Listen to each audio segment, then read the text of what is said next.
Back at it again with the P. Louise base.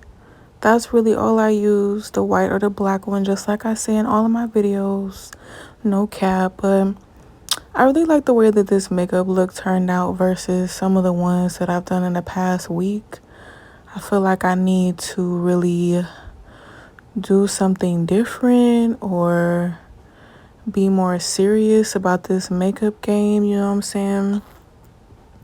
But anyways, I just really want to tell y'all to stay prayed up and to be careful and pray protection over you and your loved ones, because this world is so crazy and the new normal is really crazy. Like, oh, be careful going to Walmart or Target. You know they're doing trafficking.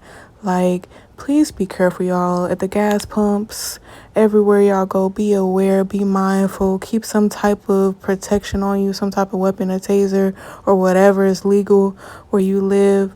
And most of all, stay prayed up and in relationship with the creator of all things. And don't be discouraged. Don't have any fear. And I'm going to talk to y'all next time and see what's up with y'all.